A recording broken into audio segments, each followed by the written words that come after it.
the nervous system. It will be noticed that the Western scientific theories regarding the breath confine themselves to the effects of the absorption of oxygen and its use through the circulatory system, while the yogi theory also takes into consideration the absorption of prana and its manifestation through the channels of the nervous system. The nervous system of man is divided into two great systems, namely the cerebrospinal system and the sympathetic system. The cerebrospinal system consists of all that part of the nervous system contained within the cranial cavity and the spinal canal, namely the brain and the spinal cord, together with the nerves which branch off from the same. This system presides over the functions of animal life known as volition, sensation, etc. The sympathetic system includes all that part of the nervous system located principally in the thoracic, abdominal, and pelvic cavities, and which is distributed to the internal organs. It has control over the involuntary processes, such as growth, nutrition, etc. The cerebrospinal system attends to all the seeing, hearing, tasting, smelling, feeling, etc.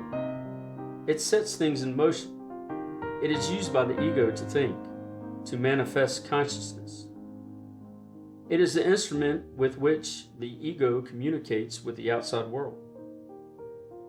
This system may be likened to a telephone system, with the brain as the central office, and the spinal column and nerves as cable and wires respectively.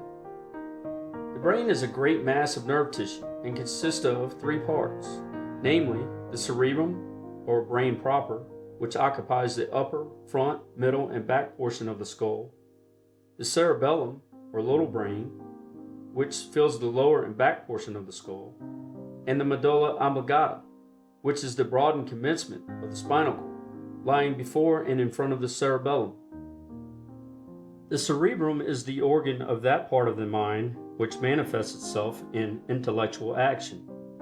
The cerebellum regulates the movements of the voluntary muscles.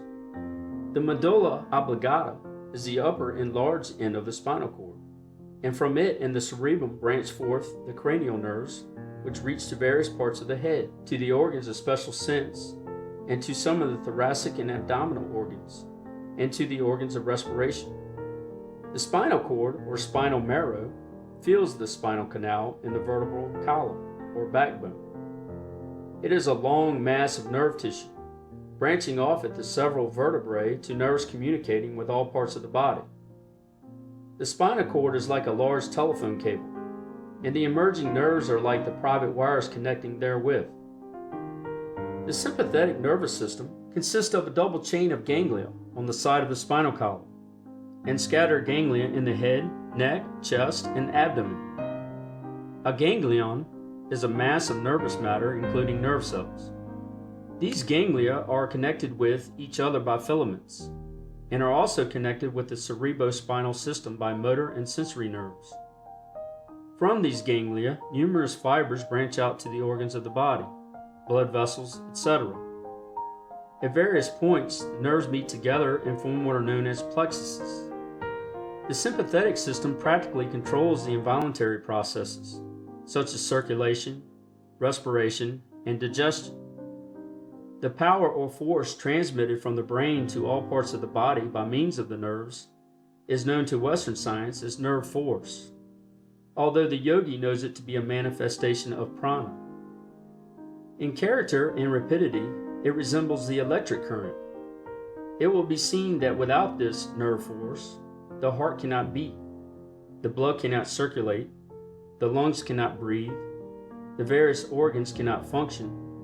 In fact, the machinery of the body comes to a stop without it. Nay more, even the brain cannot think without prana be present.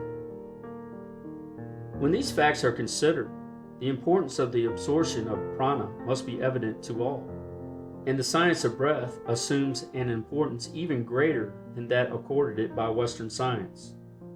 The yogi teachings go further than does Western science, in one important feature of the nervous system. We allude to what Western science terms the solar plexus, and which it considers as merely one of a series of certain matted nets of sympathetic nerves with their ganglia found in various parts of the body. Yogi science teaches that this solar plexus is really a most important part of the nervous system, and that it is a form of brain, playing one of the principal parts in the human economy. Western science seems to be moving gradually towards a recognition of this fact, which has been known to the yogis of the East for centuries. And some recent Western writers have termed the solar plexus the abdominal brain. The solar plexus is situated in the epigastric region, just back of the pit of the stomach, on either side of the spinal column. It is composed of white and gray brain matter, similar to that composing the other brains of man. It has control of the main internal organs of man, and plays a much more important part than is generally recognized. We will not go into the yogi theory regarding the solar plexus, further than to say that they know it as the great central storehouse of prana. Men have been known to be instantly killed by a severe blow over the solar plexus, and prize fighters recognize its vulnerability and frequently temporarily paralyze their opponents by a blow over this region. The name solar is well bestowed on this brain, as it radiates strength and energy to all parts of the body, even the upper brains depending largely upon it as a storehouse of prana. Sooner or later, Western science will fully recognize the real function of the solar plexus and will accord to it a far more important place than it now occupies in their textbooks and teachings.